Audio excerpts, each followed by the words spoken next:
परेशान हुई, थोड़ी देर सत्संग से जुड़ जाइएगा, फिर तब तक के झांकिया है। कथा भी बहुत अनिवार्य है, कथा से ही जीवन की व्यथा जानेगी। हाँ, ये आंखों का चमत्कार देखने के बाद में जान तो कथा तो भूल ही जाती, लेकिन इससे कल्याण भी नहीं होगा।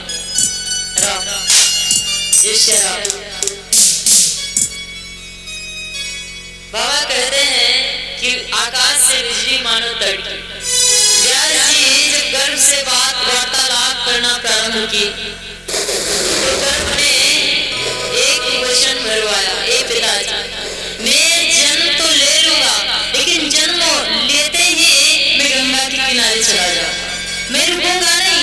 सुत वित्त मोह, तीन तृष्णाएं हैं मनुष्य की, लोकेशना, वितृष्णा, पुत्रेष्णा। मैं इन मोह जाल में फंसूंगा नहीं। अगर बिना वचन स्वीकार हो तो मैं बाहर आऊं।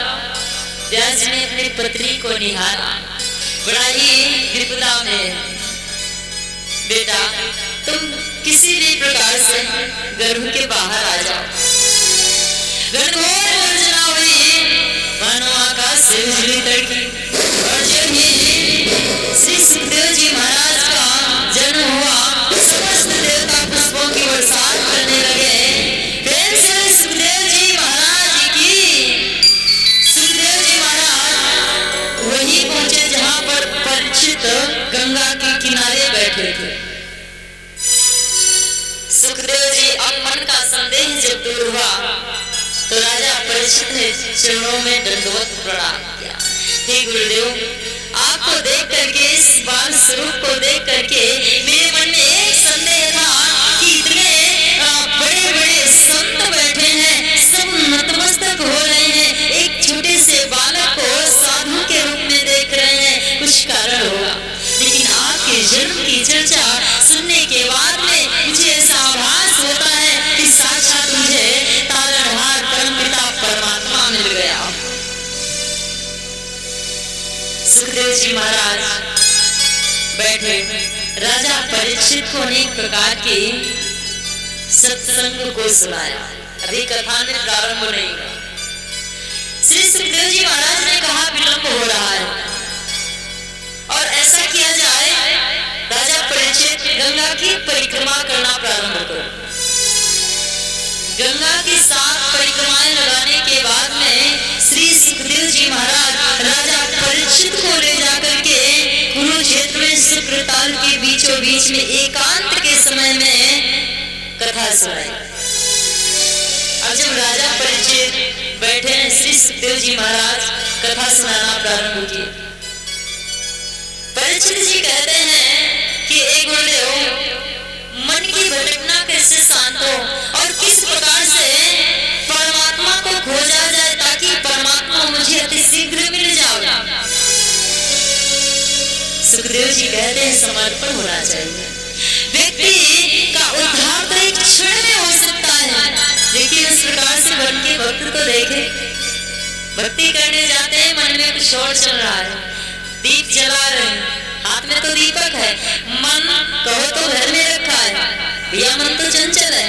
अभी यहाँ कथा सुन रहे हो, मन कह रहे मैं गंगा के किनारे हूँ, तो आप बैठे यही रह जाओगे, मन गंगा स्नान करके चला आएगा, मन चंचल होता है। श्री सुखदेव जी महाराज कहते हैं कि भक्ति की कोई उम्र नहीं होती है। एक कथा आती है कि 5 वर्ष के बच्चे ने भी परमात्मा को प्राप्त कर लिया।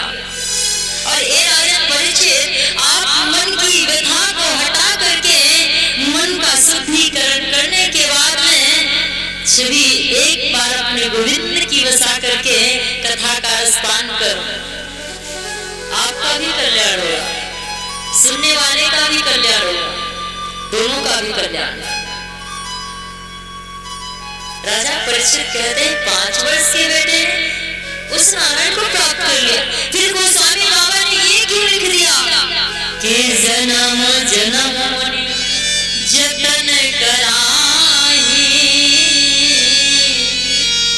प्रभु फिर जन्म जन्म तपस्या करने की क्या जरूरत है, जब परमात्मा का साक्षात्कार 5 वर्ष के बेटे ने कर लिया तो हर कोई प्राप्त कर सकता है, हाँ कर सकता है, लेकिन वैसा तप होना चाहिए। परमात्मा कब मिलता है? एक दूध का कटोरा लीजिए, थोड़ी सी बात, और दूध से ही घी निकलता है कि नहीं? निकलता है। दूध को जला देने से दूध को मानो ये मायावी संसार समझिए, और जो कटोरे में है, ये मेरे भाई, इस सारी मनुष्य को समझिए। दूध जला देने से, तपा देने से थोड़ा सा मक्खन निकलता है, मक्खन को भी जला देने से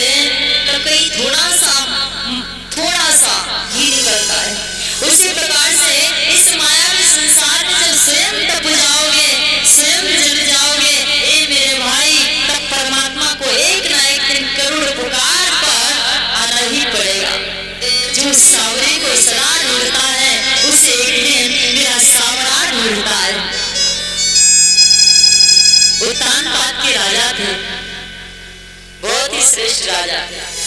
प्रजा को पुत्रवत प्रेम करते हैं श्री सुखदेव जी सदा कि किसी न किसी प्रकार से राजा परीक्षित को समर्पण भाव आ जावे।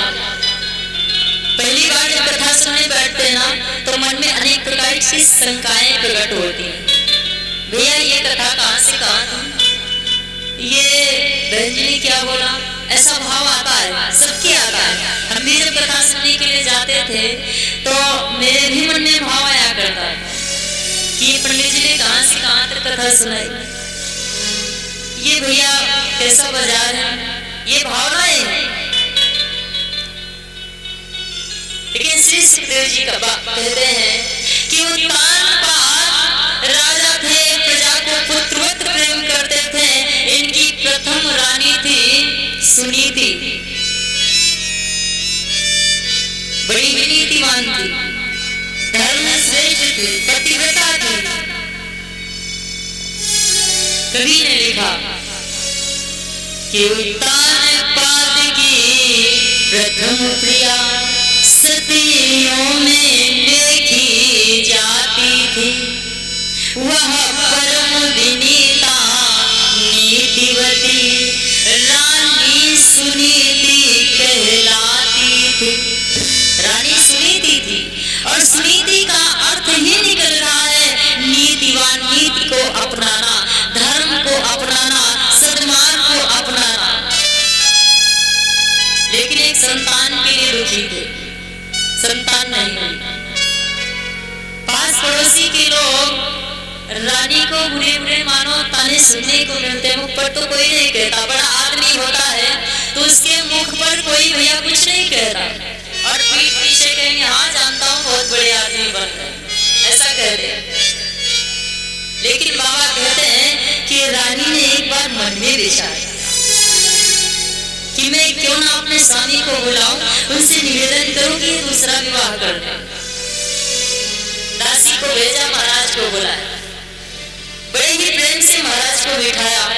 अब तो महारानी मीठे वचनों से कहने लगी, स्वामी ऐसा करो, मेरे से कोई संतान प्राप्त नहीं हो सकती, इस कुल में कोई दीपक जलाने वाला नहीं हो सकता, तो आप मेरा कहना मानो, आप विवाह कर लो।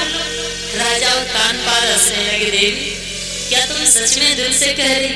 हाँ प्रभु, हम दोनों बहनें साथ साथ रहे, आप विवाह कर लो। उत्तानपाद ने कहा, देवी सौत छूने की भी बुरी होती और तुम कह रही हो कि विवाह कर लो।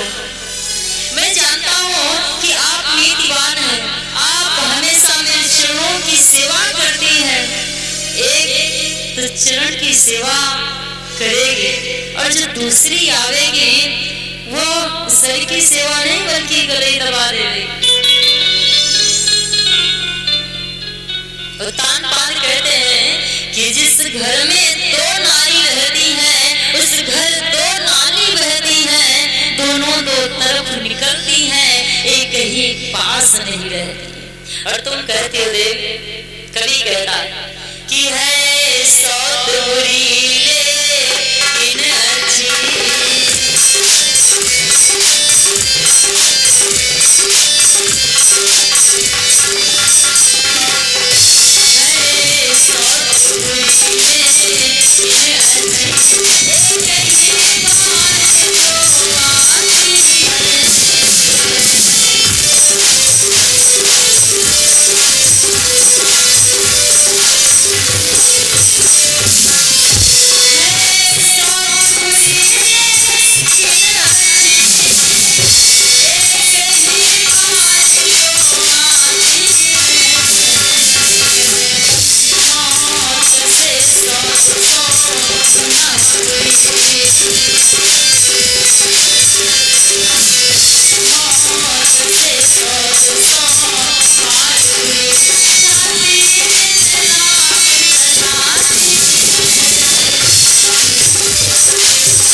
देवी विवाह के लिए ना कहो और कुछ भी कहो, प्रभु कैसे ना कहूं, धीरे धीरे चौथापन आ रहा है, हमसे कोई संतान प्राप्त नहीं हो सकती। आप एक बार मेरा कहना मानो, हम दोनों बहनें मिलजुल करके रहेंगे, आप विवाह कर लो। अब नारी का हक है। महाराज ने कहा विचार करना, ऐसा ना हो आपकी दुर्गति हो जाए। रानी ने जब बार बार कहा तो श्री सुखदेव जी महाराज कहते हैं, ए राजन परीक्षित, महाराज ने दूसरा विवाह किया। दूसरी पत्नी का नाम है सुरुचि, जिसको किसी से भी रुचि नहीं है। 4 पहाड़ कंधे पर डोले को लेकर के आई। बड़ी रानी सुनीति हाथ में थाल लेकर पूजा का अगवानी के लिए खड़ी है, और यही डोले से पर्दा हटा करके झांक लगाई तो एक सुंदर सी रानी मानो महारानी जी खड़ी है। रानी तो है ही है। महाराज तानपात से पूछने लगी, ये कौन सामने खड़ी है थाल लिए हुए? राजा कहते हैं झूठ कैसे बोलूं, झूठ छुपेगा नहीं, इसे सच ही बता देता हूं। ये कौन है महाराज? ये आपकी बड़ी दीदी है। क्या आपका विवाह हो चुका? हाँ मेरा विवाह हो चुका, ये मेरी बड़ी महारानी है। अब तो डोले से मानो बाहर आई सुरुचि, महाराज तानपात को ताने देना प्रारंभ कर। महाराज एक बात बताओ, जब एक आपकी रानी थी, मुझे क्या घर की दासी बनाने के लिए लाए हो या उनकी संतानों को खिलाने के लिए लाए हो? महाराज क्या घर का काम काज के लिए कोई दासी आपके घर में नहीं थी? एक आरो, ए मेरे भाइयों, जिस घर से मुझे डोले में बिठा कर लाए हो, मैं डोले में बैठ रही हूँ, आप मेरे पिता की बात छोड़ो, मैं यहाँ एक पल भी ना रुकूं। सुरुचि जब ताने सुनाने लगे, महाराज बड़ी रानी की तरफ देख रहे तब रो रहे, छोटी रानी की तरफ देख रहे, अब तो महाराज बीच में फंस गए चक्कर में। जो ये डोले में बैठना चाहा, बड़ी रानी आगे आ गई। बहना आप छोटी मेरी बहन है, निवेदन यही है कि आप घर की महारानी है, घर की इज्जत घर की शान को मत बिखेरिएगा, आप घर में प्रवेश करिएगा। आप यहाँ की रानी है। नहीं, मैं यहाँ की रानी होती तो महाराज ने मुझसे इतना बड़ा राज क्यों छुपाया? पहले ही बताना चाहिए था कि ये पहले से मेरी रानी है।